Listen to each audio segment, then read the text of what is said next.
So now we're going to kind of do a summary of the different transformations. We've covered all of them, all the individual ones, and now we want to be able to do more than one transformation. We did that with the vertical and horizontal ones, but there's more that we can do now.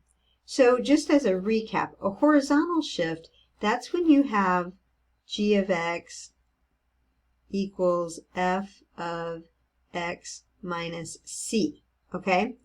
And then if you have f of x plus c, this one moves to the right, this one moves to the left, okay? A stretch or a shrink, well, you have g of x equals, oh, we have both horizontal and vertical. So you would do both of them at the same time. So verticals, I guess if I'm doing a recap, vertical ones, that's when you have the c in front of the function. And if c is greater than 1, it's a stretch. If c is less than 1, it's a shrink. And then for horizontal,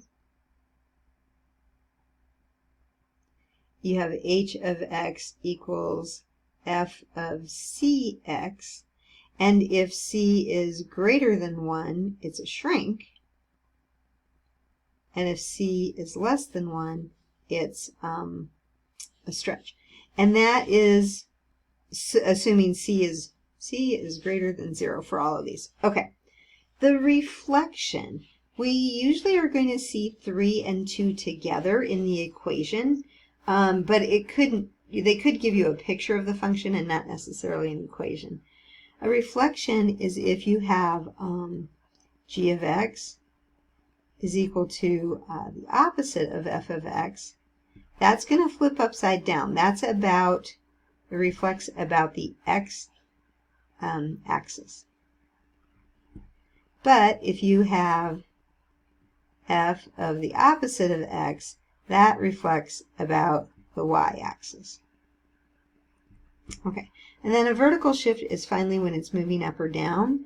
So you have g of x equals f of x plus c, that's going to shift up. And then you have h of x equals f of x minus c, that's going to shift down. So this is the order we're going to do them in. We're going to do the horizontal shift first, then we're going to do a stretch or shrink. If it needs to be reflected, we'll do that, and then we'll do the vertical shift last. You'll see it a little bit different in different textbooks, but the vertical shifts always last. Okay, so here we have an equation, and they don't, yeah, it's an equation, but they don't give us an equation of the function, they just give us this picture. So what does each piece do? Well, that 3 says it's going to shift up at the end, right? This says it's going to shift, so up 3. This is going to shift it to the right, 1. Now, this negative 1/2 is going to do 2 things. The 1/2 is going to do a shrink, a vertical shrink. So we'll have to cut all of the points in half. And then the negative, because it's negative, it's going to reflect. It's going to say reflect about the x-axis. Okay, so it might be a little hard to tell that, but the c, in this case, the c is negative 1/2, and it's negative, so that's going to mean a reflection about the x-axis, and then the 1/2, it's going to be a vertical shrink. Now, how do you know it's not horizontal? Because it's outside of the function. So that's how. All right, so first thing we're going to do, where is my graph paper? I have no graph paper. Okay, so I went and got some graph paper. Okay, the first thing we're going to do is this horizontal shift right here, and we're shifting to the right 1. Now, I could actually draw it on this grid. It might be easier to see. All of these points that we had are shifting 1 to the right. So that gives us this shape.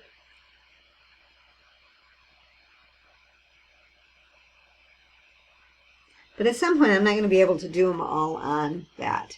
Okay, now I need to do the shrinking part. So I need to cut everything in half. Okay, I'm going to transfer then my little graph here.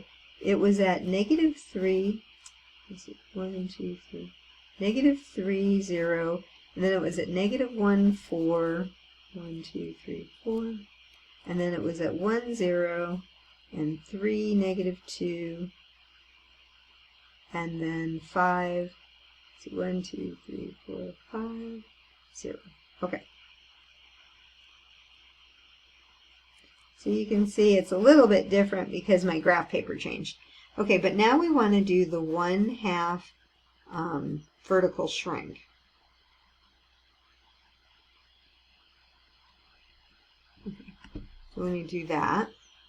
And so in keeping things that are on the x-axis on the x-axis, because those aren't going to change because it's 0. But then this gets cut to 1/2 and that gets cut to 1/2. So now I have this shape. Okay.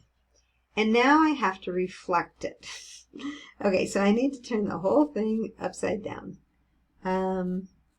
Yeah. How do I want to do that? Well, I'll do it with green. So reflect about the x-axis, because it was a -1/2. So now I'm going to have that point, then this point's going to come down here. See that green points aren't showing. And then this is going to come up. So it's going to look like a curvy part here, and then this little kind of V shape there. And then the last thing was to shift it. I can't remember if it was up or down. Up 3. Okay, so take that whole green one. And let me rewrite the green one down here so maybe you can see it a little better. So it was at -3, 0. So 1, 2, 3, -3, 0. And then it was at -1, -2. And then it was at 1, 0.